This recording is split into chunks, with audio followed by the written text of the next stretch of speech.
For England, 1500 to 2000 image test. I just tried to take it, but I passed out, so I'm having to start it again. I kept falling asleep. So go to education, click on timeline. Oh my god, no, I'm yawning again. Click on North Europe, England. Here we go. 150 things I have to memorize. So from 1509 to 1510, the Great Plague affecting many parts of Tudor England. 1509 to 1510, Great Plague afflicts various parts of Tudor England. Hopefully I can stay awake for this. Somehow taking this test makes me fall asleep, even when I'm awake.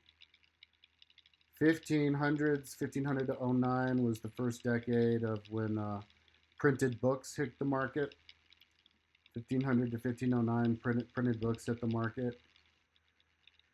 1500 to '09, humanism makes botany and anatomy and herbalism popular. 1509, growing interest in anatomy and herbal medicine from humanism. 1513, Battle of the Spurs in northwestern France. England wins with the help of the Holy Roman Empire, part of the War of the Leagues of Cambrai. It's called Battle of the Spurs because the French were kicking their horses so much to get out of there because they were outnumbered. Battle of the Spurs in France, part of the War of the League of Cambrai, England and Holy Roman Empire versus France. 1510 and 11, the Mary Rose warship was constructed. It sunk 30 years later in a battle with the Dutch, and then discovered last century, perfectly preserved. So now it's the most preserved warship in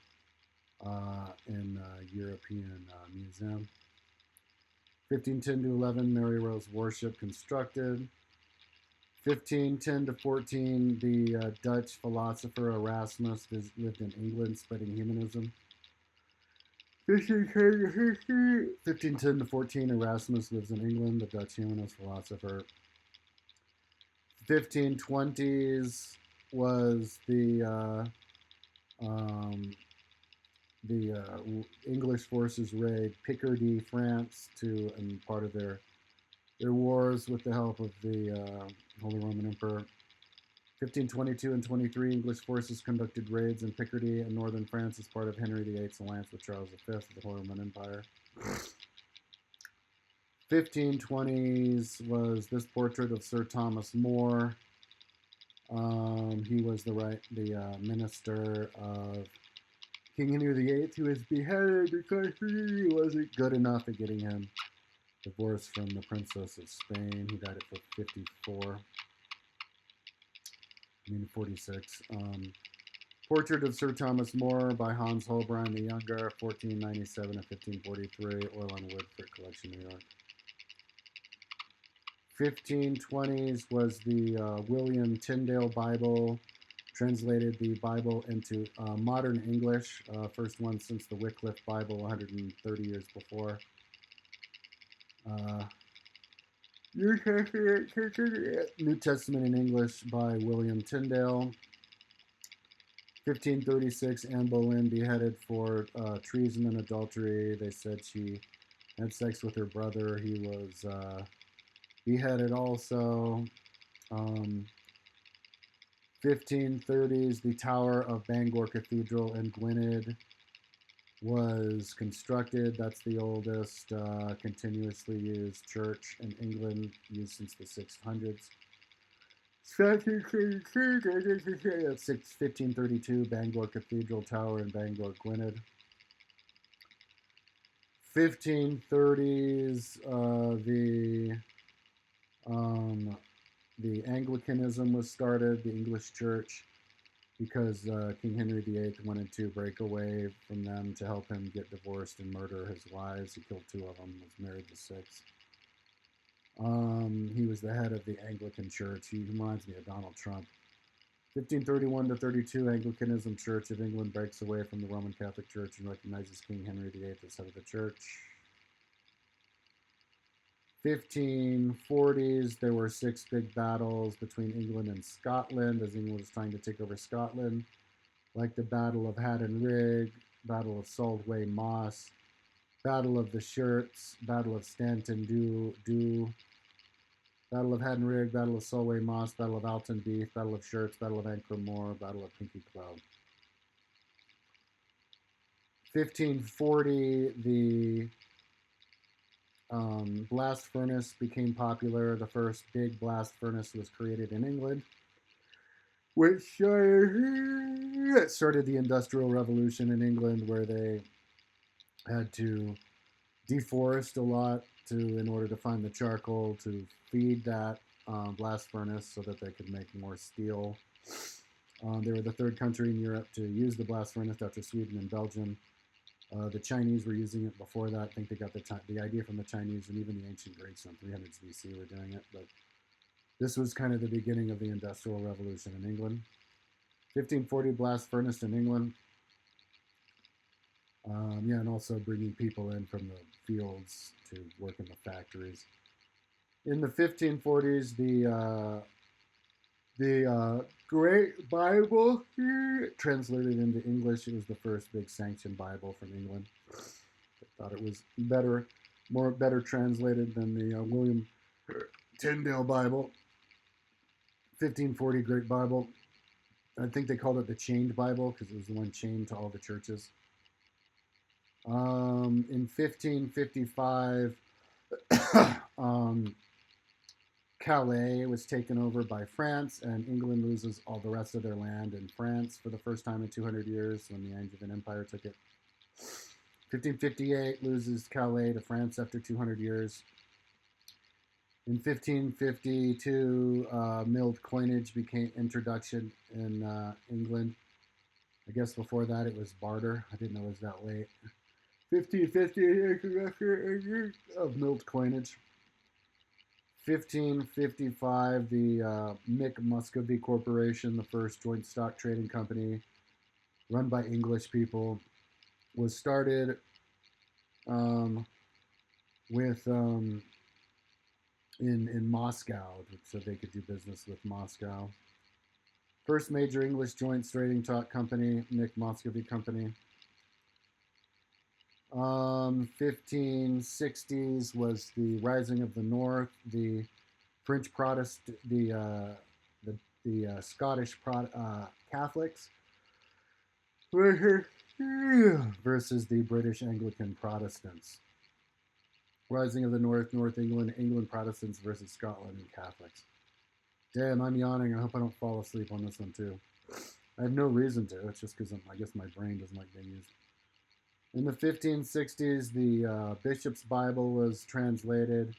It was used in all the churches, translated by bishops, used by the bishops. Slight improvement with more annotations, I think, than the Great Bible. 1568, Bishop's Bible. 1560s, Queen Anne of Scotland was imprisoned and beheaded by Queen Elizabeth of England because they thought that she was going to try to start up an army to take over England and dethrone Queen Elizabeth. She had some problems with people trying to dethrone her. 1567, Mary, Queen of Scots, imprisoned by Elizabeth I. In the 1570s, it was the raid of Redeswire, Scotland, and the ongoing battle between England and Scotland. 1575, raid of the Redeswire in Scotland. 1577 to 1580, Sir Francis Drake was the first Englishman to sail around the world. He was the Vice Admiral of the Caribbean as well, and took part in the Spanish Armada. He was played by Clive Owen in Elizabeth II movie. Elizabeth Part 2 of the movie. 1577 to 1580, first Englishman to sail around the world, Francis Drake. 1540 to 96, Vice Admiral in the Caribbean, Drake of England. 1935, Seven Seas to Calais in 1962. In the 1570s, there was Spelling Reform by John Hart. Probably bad pronunciation, didn't mix the spelling because of all the French words from William the Conqueror in 1085. 1507, John Hart promotes spelling reform. 1570. 1588, the Spanish Armada was defeated by England when they tried to take over England because they were Anglican. They had like 300 ships, not a single one made it back. Some of them had to try to make it back by going around the north end of the island and then smashed against the cliffs of Dover. It was portrayed in the movie Elizabeth. 1588, Spanish Armada destroyed. 1585, stocking frame invented. That's the other big invention of the pre-industrial revolution. Before that, twine was made by cottage industry just with your hand. Now you could do up to 8 stockings at once with the stocking frame, and then he managed to make it up to like 100. So it started factories. We got people off the farms. Stocking frame knitting machine by William Lee. 1580s was the Fairy Queen epic poem, original English poem. Edmund Spenser publishes his epic poem, The Fairy Queen. 1590s was the Great Plague of London, capping off the 1500s century of sickness. They called the sweating sickness. King Edward died of it. 1592 to 93, plague in London. 1590s was the flush toilet was invented. It was called the Metamorphosis of Ajax. First flush toilet is introduced by Sir John Harrington of England, designed and published under the title Metamorphosis of Ajax. 1590s was the first globe of the world published by England, the first terrestrial and celestial globes, so now everybody knew the world's round. 1592, first English terrestrial and celestial globes by Emery Molyneux, also made mathematical instruments and ordnance. So that's the 1500s. Now for the 1600s. In 1703, it was the Union of the Crowns when Elizabeth I died and bequeathed her kingdom to the James I, who was James VI of Scotland. He was the son of Queen Anne of Queen Mary, Queen of Scots, who was beheaded by Elizabeth I. Because he was already the King of Scotland, now it was the Union of the Crowns, so it's now officially one country. 1603, Union of the Crowns of Scotland and England. Elizabeth I of England dies and is succeeded by cousin James VI of Scotland. In 1605, Guy Fawkes fails with the Gunpowder Plot, where he tried to blow up Parliament, kill everybody in Parliament and the King, so that he could take over the country and make it like Anglican again. Solidify that. 1605, Gunpowder Plot failed. I think he tried to shoot somebody and his gun jammed too.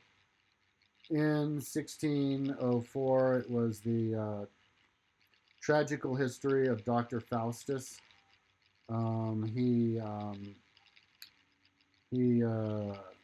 It's where the word Faustian comes from, where the doctor sells his soul to the devil for omniscience. Tragical history of Dr. Faustus from Quarto of 1604 by Christopher Marlowe, 23,000 words. In 1614, the mutiny in the middle of Hudson Bay, James Hudson was mutinied against and made to jump onto a dinghy with his 16-year-old son and a couple of other loyalists in the middle of the winter in the middle of the Hudson Bay, never to be seen from again. That's why it's called Hudson Bay.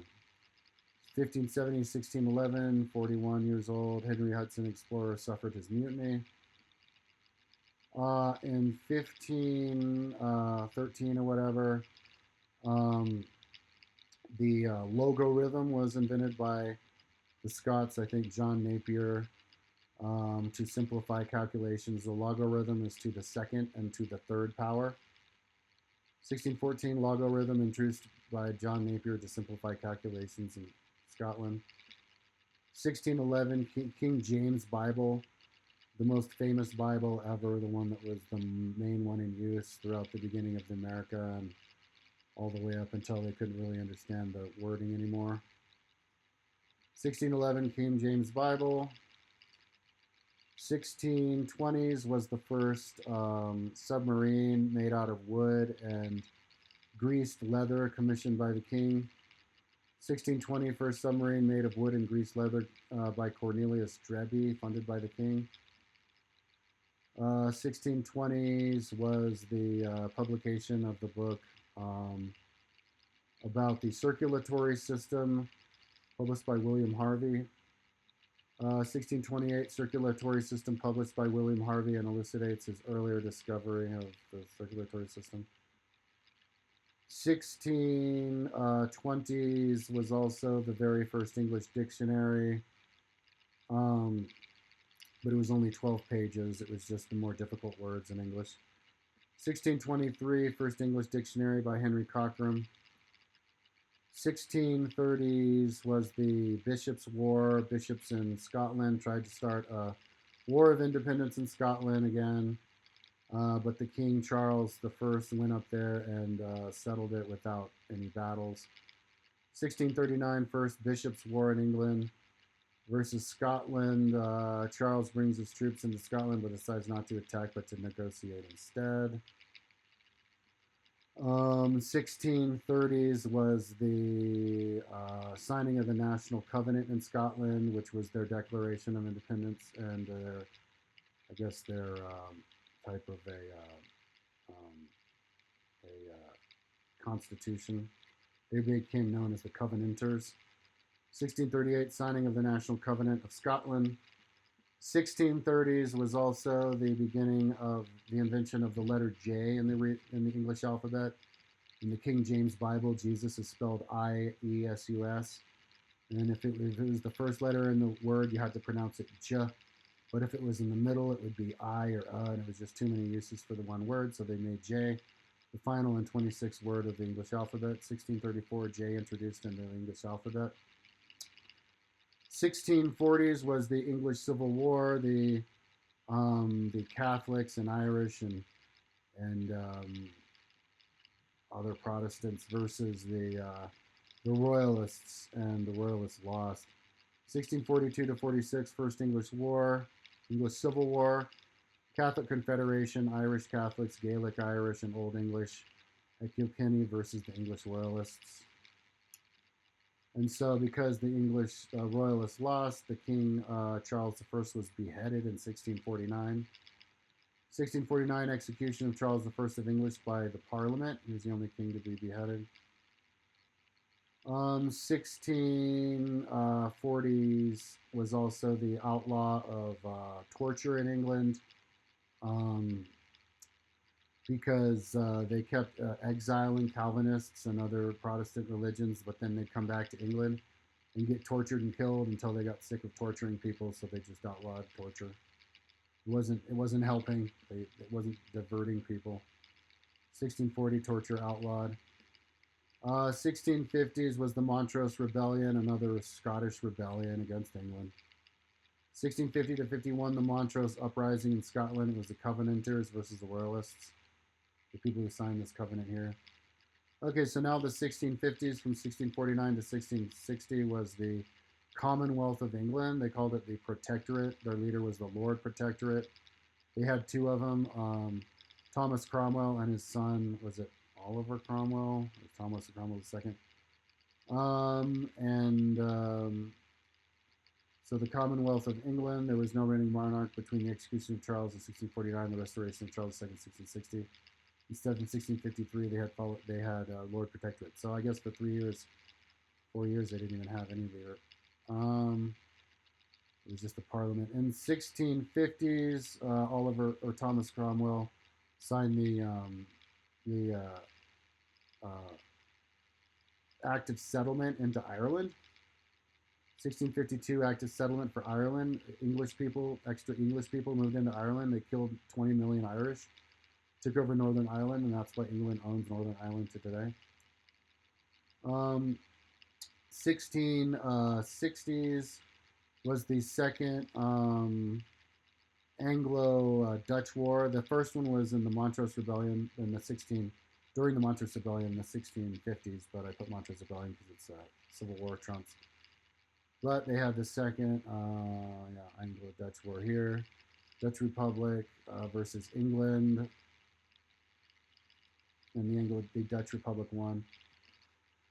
In the 1660s, 1660 was the beginning of the Second Kingdom of England, which lasted for 47 years until the Union of the Crowns, where they restored the king to the throne, who was Charles II, the son of Charles I, who was beheaded.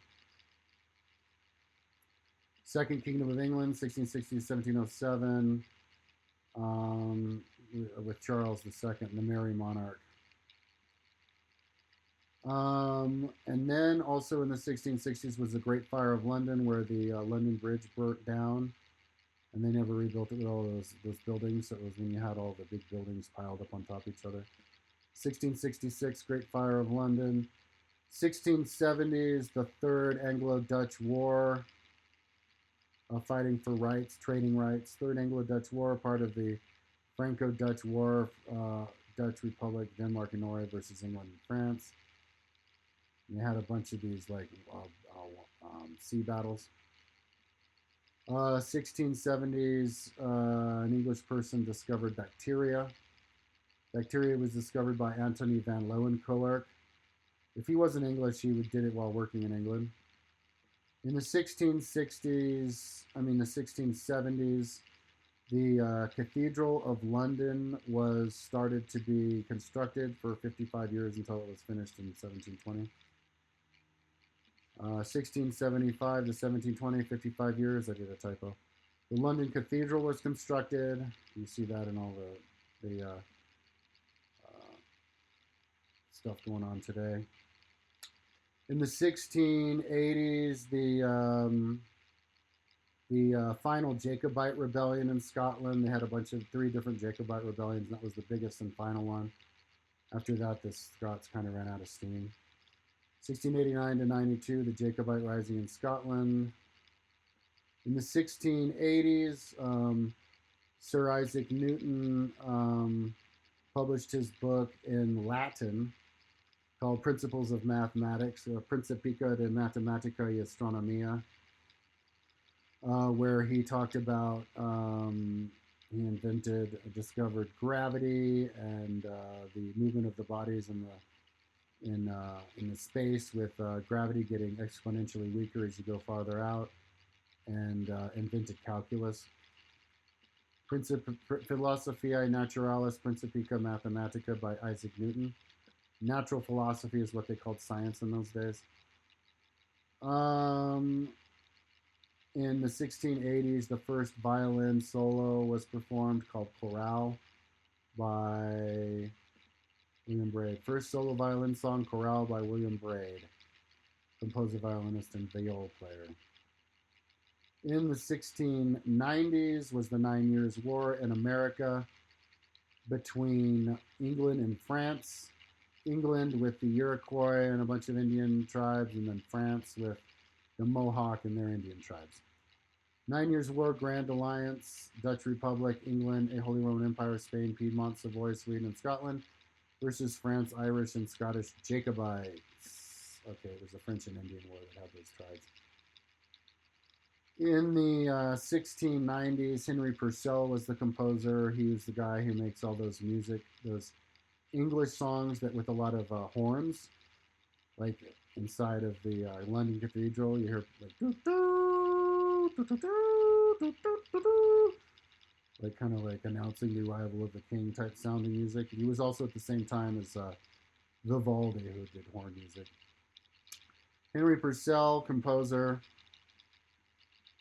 He died at 36, so that was his time to shine also.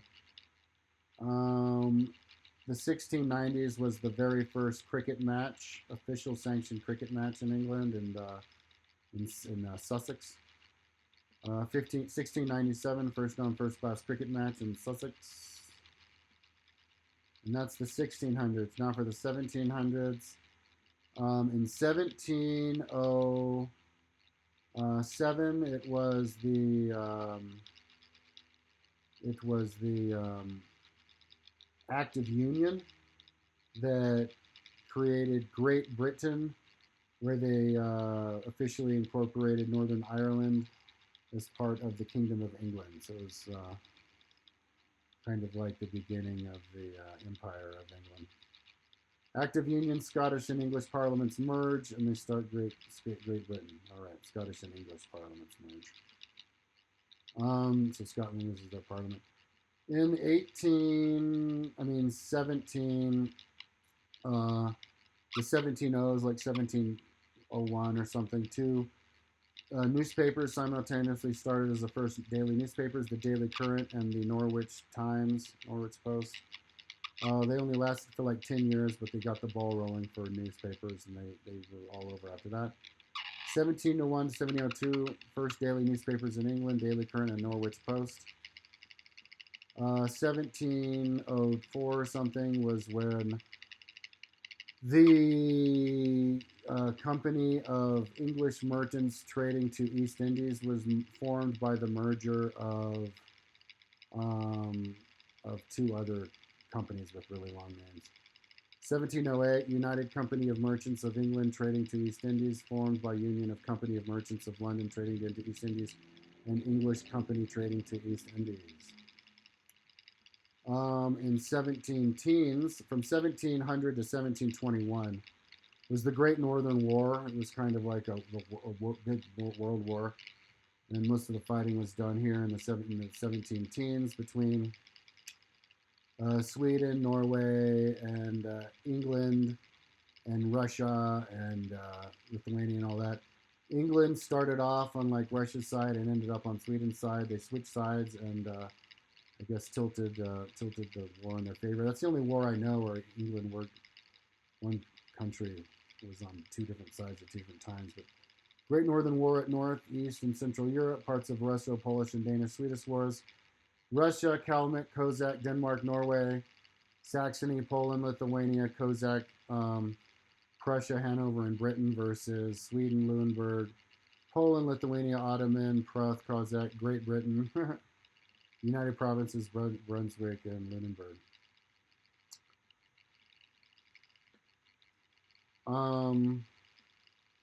So in the 1710s, William Newcomen invented the steam engine, which they used to pump water out of the coal mines. It was an inefficient steam engine. It was only strong enough to pump water out of the coal mines because it was kind of like an open furnace type of a steam engine with no pressure chamber. 1712 steam engine invented by Thomas Newcomen. In the 17 teens, Handel wrote his first opera called Rinaldo for the London stage, but I think it was still in Latin or in Italian. 1711, Rinaldo, Handel's first opera for London stage, premiered. In the 1720s, was the Treaty of Nystadt in 1721, which put an end to the Great Northern War, which shuffled around the borders of northern Europe and gave territory to like Denmark and stuff. Treaty of Nystadt. Russian got Estonia, Livonia, and Ingrium and parts of Kexholm and Viborg. Prussia got parts of Swedish Pomerania. Hanover got Bremen, Verden. Holstein-Gottorp got part of Duchy of Schleswig and went to Denmark. In the 1720s, Sir Robert Walpole became the first and longest serving Prime Minister of England. So you could say the beginning of democracy under King George I. 1721, first Prime Minister of Great Britain, Robert Walpole. In the 1720s, It was the collapse of the East India Company. I think that was related to this company here. It was like a Ponzi scheme. It was very similar to the Dutch tulip crisis 80 years before. This is the other Ponzi scheme they talk about. 1720, the British South Sea Company collapses. 1730s, the War of Jenkins' Ear um, in the Caribbean, which was England versus Spain. Called the War of Jenkins' Ear because the Admiral Jenkins had his ear cut off. And 1739 to 48 for 9 years, War of Jenkins' Ear, part of the War of Austrian Succession in the Caribbean. Great Britain versus Spain. Great Britain got some territory from Spain. They won. 1730s was the invention of the octant. It's called the octant because it looked like an eighth of a circle. And it was a tool to tell you what your latitude was by measuring where the sun was in the sky and then comparing to where it hit the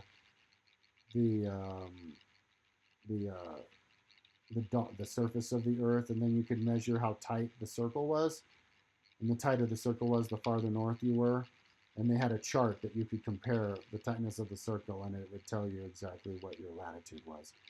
20 years later, they invented the sextant, which was a little bit bigger, a sixth of a circle, that could tell you how north you were, I think, to the accurate of like a kilometer. The octant, navigational tool by John Hadley of England and Thomas Godfrey in America. It was one of those tools that were invented independently. So they're starting to figure it out in England and America, kind of like the radio with Marconi and Edison, and the plane with the Wright brothers and the guy in Brazil.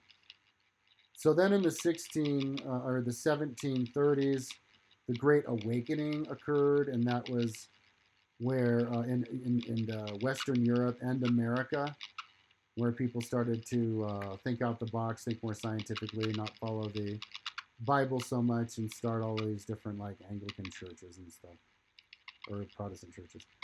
1730 to 60, for 30 years, the first Great Awakening in Great Britain and North America. And you can even see in the generations, I have a generation chart. This is the 1600s. So they even call them the Calvinist generation. In 1740s was the War of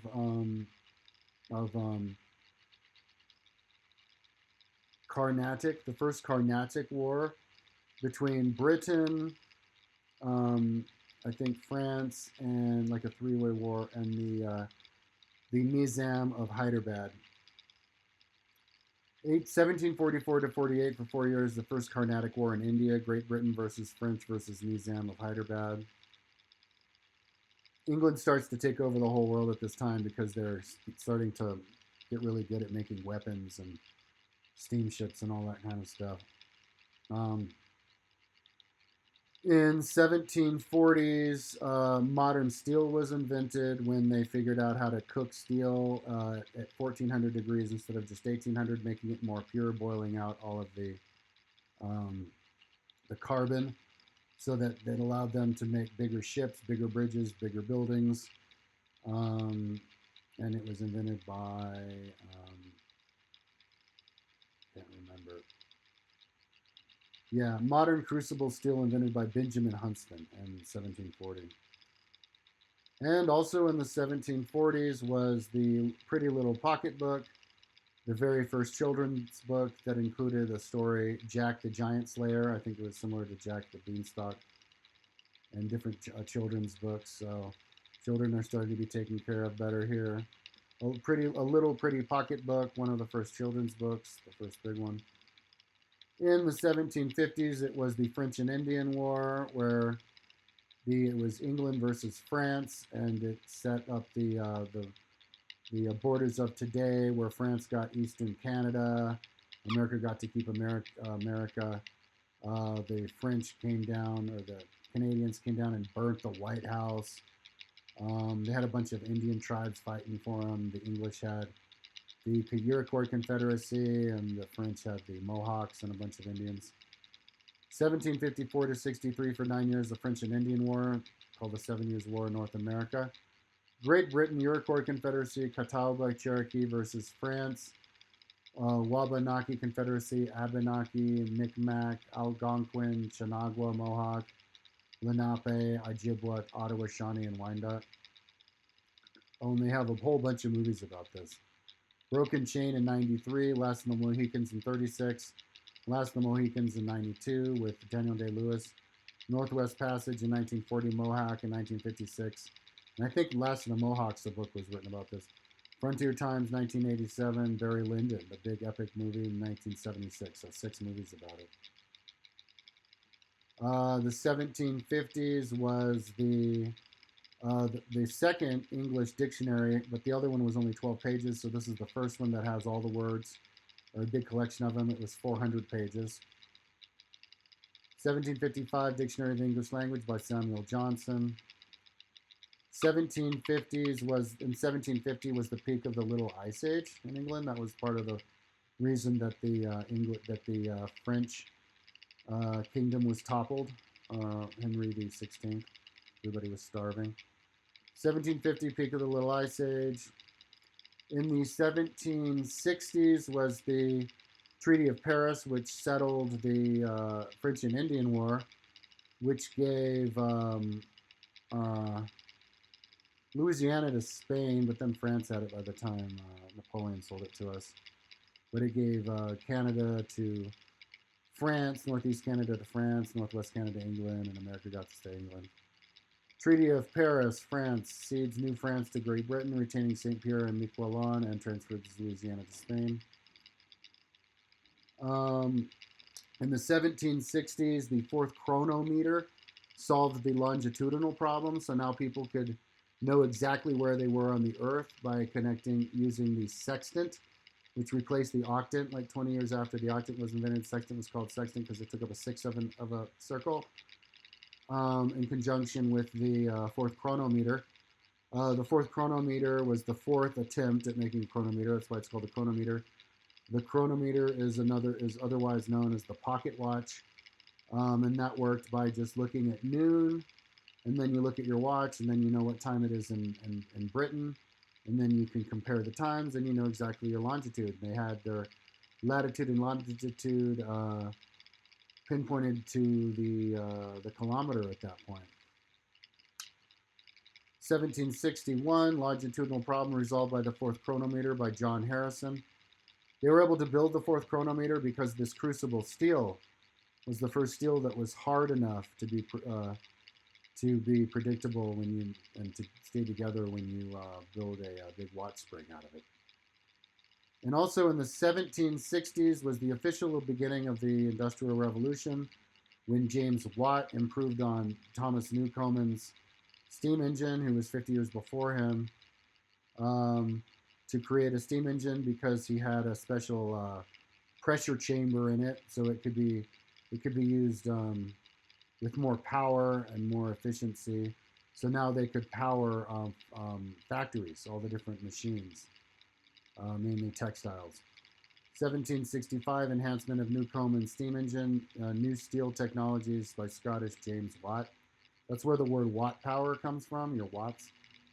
Also, the spinning jenny was invented, which was powered by the Watt machine at that time. In the 1770s, so America was born right at the beginning of the Industrial Revolution. 1770s was the American War for Independence. 1775 to 83 for 8 years, American War of Independence, USA and France, Spain, Dutch Republic, with the help of Mysore, Vermont, Oneida, Tuscarora, and Watonega Association, Catawba, Lenape fought Great Britain and their loyalists with German auxiliaries and the Onondaga, Mohawk, Cayuga, Seneca, Cherokee tribes. So in 1770s was the first water-powered mill by William Cartwright. 1771, first water-powered mill at Cromford by Richard Arkwright. Got close. And they still have a water-powered mill in that area that still works and can produce 700 watts. 700 horsepower. In the 1770s, Adam Smith wrote Wealth of Nations. So this is the end of mercantilism economic model and the beginning of capitalism economic model, where he said that we should just do more trade. He invented the idea, invisible hand of God, where if you try to make money for yourself, you'll end up doing well for your business and making money for your country. So he kind of restricted trade restrictions with other countries by explaining that wealth comes from not just your nation, but trade. 1776, Wealth of Nations by Scotsman Adam Smith, Foundation of Modern Theory of Economy. In 1780s was the Nootka crisis in British Columbia, where Spain and England almost had a hot war, but they managed to talk it out, just like with the Cuban Missile Crisis. 1789, Nootka crisis in Vancouver, Canada versus Spain. 1785 was the power loom, and that was powered by the steam engine and the water mills. But it was the first machine that could build cloth. So not just weave like yarn together, but actually make entire like blankets and stuff. So 1785, the power loom by Edmund Cartwright. So after that, clothes got cheaper. People started to be dressed better. 1788 was the publication of The Decline and Fall of the Roman Empire by Edward Gibbon. 8,800 pages. He worked on it for 20 years of his life. And it's a masterpiece. Thank God we have that, because he probably used a lot of sources that you can't find anymore. 1776 to 89 for 12 years. History of the Decline and Fall of the Roman Empire by Edward Gibbon.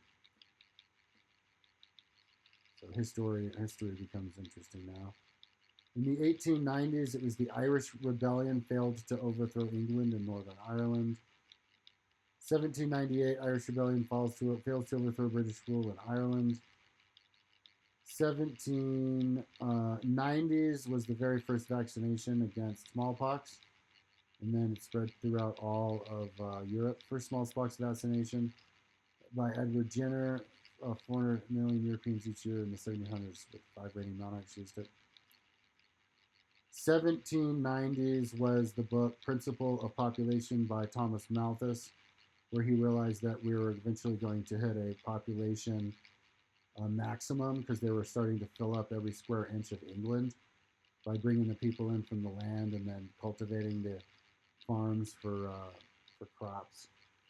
And so people should start to try to make regulations against that. 1798, Essay on the Principle of Population by Thomas Malthus. So that's the 1700s. Now for the 1800s. 1806 to 09 was the War of the First Coalition. Part of the Napoleonic Wars, the part of the Napoleonic Wars where Napoleon was beating everybody because his army was the most enthusiastic. 1803 to 06, part of the War of the Third Coalition, part of the Napoleonic Wars, France, Batavia, Italy, Etruria, Spain, Bavaria, and Württemberg versus Holy Roman Empire, Russia, United Kingdom, Naples, Sicily, Portugal, and Sweden.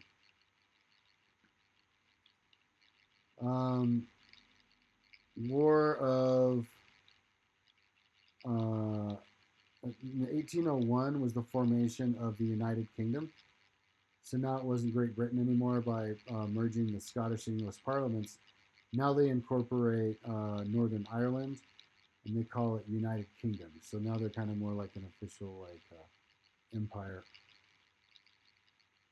1801, United Kingdom formed from the Kingdom of Great Britain and the Kingdom of Ireland. Merged to form United Kingdom. 1801. I almost fell asleep there. 1800s, and I still have 200 years to go. The Royal College of Surgeons was now chartered by the King, created as an official industry. 1800, Royal College of Surgeons of England started when the Company of Surgeons were awarded the Royal Charter. Uh-oh. Um, in 1812, it was the War of 1812. It actually lasted from 1812 to 1815. What was England versus Canada. That was the one where the Canadians marched down and burnt the White House. War of 1812 in USA, Choctaw, Cherokee, and Creek allies versus British Empire with British Canada, Shawnee Creek, Red Sticks, Ojibwa, Chickamauga, Fox, Iroquois, Miami, Mingo, Ottawa, Kickapoo, Delaware, Algonquin, Potawatomi, Sayuk, and Wyandot. So probably the end of our getting having the Indians nice to us. Seems like they all sided with France, but and then in the 1814, the Davy lamp was invented. That's a lamp for the miners, where it's hermetically sealed inside of the glass, as you can see here. So it started way less explosions caused by fire and methane gas in the mines. Saved a lot of lives. 1815, the Davy lamp was invented. 1815 also, the Thomas Malthus wrote essay on the prices of corn and corn laws and as it relates to the growth of the country. 1814 observations on the effect of corn laws and of the rise and fall in price of corn on agriculture and general wealth of a country. By Malthus, only 10,000 words, but it helped support the idea of capitalism, where you should charge people how much to, based on how much corn they're producing and not based on just the size of their land, whether they produce corn or not. Before it was a little bit too skewed in the favor of the aristocracy with the land. Um, so in the 1820s, England starts to take over the world with all of their new technology, making weapons. So they had a war, the Anglo-Burmese War, 1824 to 26, 2 years. First Anglo-Burmese War. And they had all these battles, Rangoon, Bayuda. Um, and then in the 1820s, Portland cement was invented. It made a big difference because now you could make sidewalks. You can make stuff completely out of cement, like sidewalks out of cement. It was probably the beginning of sidewalks, and you could it would dry underground, underwater, and it was a better design because they threw more clay into it. Um, and the also the 1830s was the end of the Catholic emancipation, with Catholic people could join the British Parliament after a couple hundred years of Britain not trusting the Catholics. 1829, Catholic emancipation Catholics can now be in Parliament in 1829. In the 1830s was the first the first Opium War, which was England fighting China for the right to sell them opium and get them all drunk. Um, and 1839 to 42, the first Opium War. The 1830s was the train invented to go intercity from one city to the next in the 1830s. First intercity railway. In the 1833, Britain outlawed slavery, which was like 30 years before America did. It didn't cause a war there. In 1840s,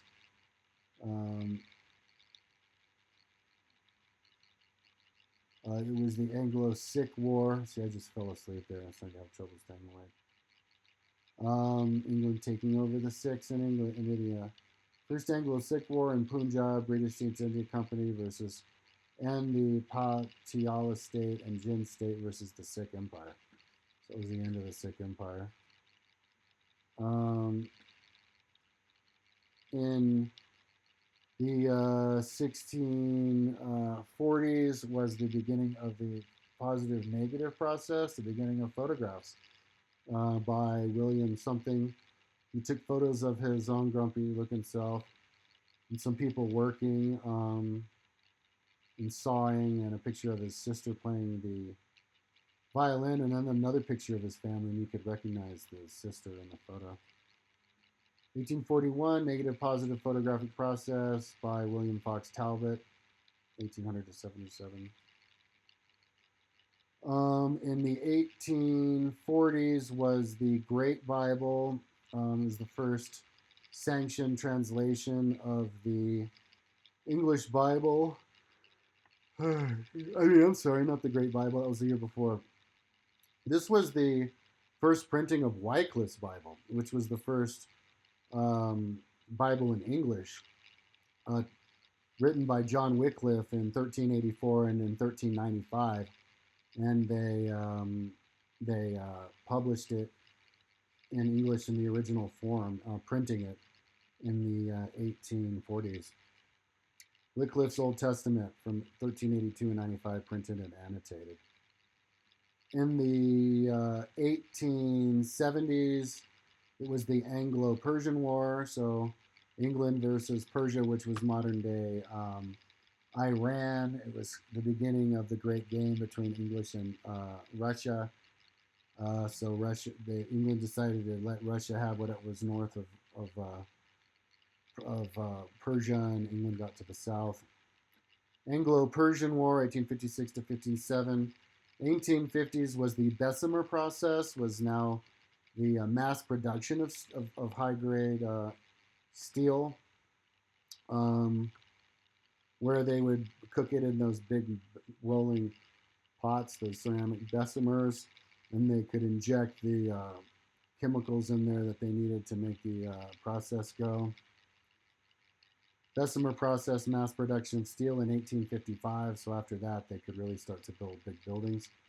In the 1850s was the first World's Fair in England, and built in that big glass building, which then burnt down like 30 years later.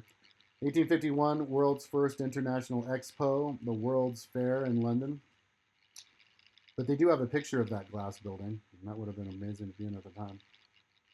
All out of glass, especially when the glass was still new and clean. Anyway, in the 1860s was the Anglo-Bhutanese War, part of the Great, so they took some land from Bhutan.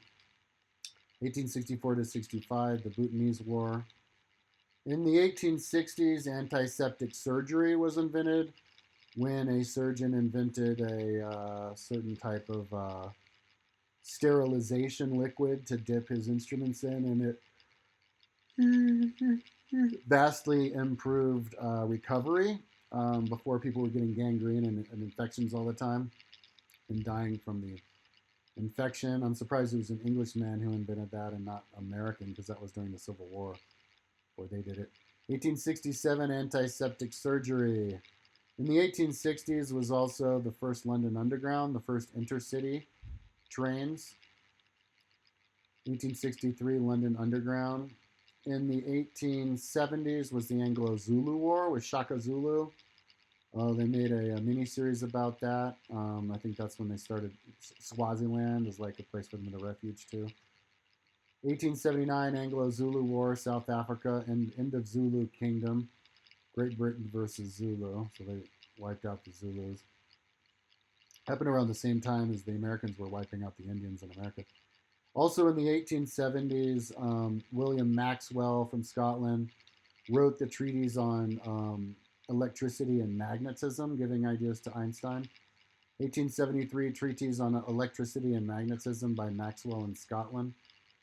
In the 1870s, 72, Queen Victoria was proclaimed the Empress of India. 1877, Queen Victoria is proclaimed the Empress of India. So kind of like the height of the British Empire. In the 1880s, it was the Britain Egyptian War, where they occupied Egypt so they could build the Suez Canal. 1882 Anglo-Egyptian War, Britain occupies Egypt. In the 1880s was the first electric power plant in England, in like Cokershire, England. 1881 first electric power plant and grid in Golden in England. Probably just powered other factories. In the 1880s, it was the Oxford English Dictionary began to be created. So this was like the first comprehensive dictionary of everything. Probably like more than 100 years or after the first 400-page dictionary, big one. But they only did the letter A to ant, and they didn't finish it until 1928 with different volumes. But this is the first A volume. 1884 publication, first publication of the Oxford English Dictionary, A to ant, started in 1857 by the Philological Society of London. In the 1890s, it was the Anglo Sudan War, invasion of Sudan. 1896 to 98, reconquest of Sudan. 1890s was the first professor of anthropology at Oxford. 1896, first professor of anthropology at Oxford, Edward Bernay Taylor, 1837 to 1917. In the 1890s was the popularization of the bicycle with the safety bicycle made by Rover, who they invented it in 1885. But there's too many other inventions in the 1880s, so I couldn't fit it in. But the 1890s was the decade where it became popular. Before the cars became invented, it was a huge bike revolution. People were doing cross-country tours. Women were doing cross-country tours from like London to the tip of Scotland and back and stuff. 1890s, bicycles gained popularity. In 1865, the Hailu wheeler was invented, but that's not as important of an invention as the antiseptic. So, anyway, that's the 1800s. So much going on, you can't even fit it all in. So, the 1900s. In 1907 was the end of the Great Game, where they had a treaty with Russia. Russia got everything north of in Russia territory. England got to tamper with what was south. So 1813 to 1907, for 94 years, they had the Great Game between the British Empire and versus Russia to control Central Asia, and they came to an agreement in 1907. 1904, the first mass production car, the Rolls-Royce car in England, taking over bicycle popularity. 1904, Rolls-Royce. In 1906, they invented color photography. The 1906 San Francisco earthquake has color photographs of it, and also in 1906 color photographs of European cities. 1906 color photography. 19 teens was World War I, 1914 to 1918. Allied powers versus Central powers. Allies won. In 19, and they did the Treaty of Versailles at the end of that. 19 teens during World War I, they invented the tank. And 1912, whoa, where the hell did that go? Oh my God, I hate it when it does that. It gets a little bit overly excited. 1916, first tank developed, Mark I, by the English. And 1912, Titanic sinks, biggest ship in the world, the unsinkable ship. In 1925, the Somaliland campaign. England tried to take over Somalia. 1920 Somaliland campaign. In the 1924, they invented the radio, and the BBC was founded. Now they have a radio channel. 1922, BBC founded. 1925, the television is invented by an English guy helped work on that. 1925, television. 1933 was the England-Zionist War, where England was invading the Israel area. 1938 to 48, British Zionist conflict, Jewish resistance movement, Haganah, Irgun, Lehi, British Royal Army, the Navy, Royal Air Force, Palestinian Police Force. In the 1830s, they invented the radar. In 1935, and invented the radar. 1932,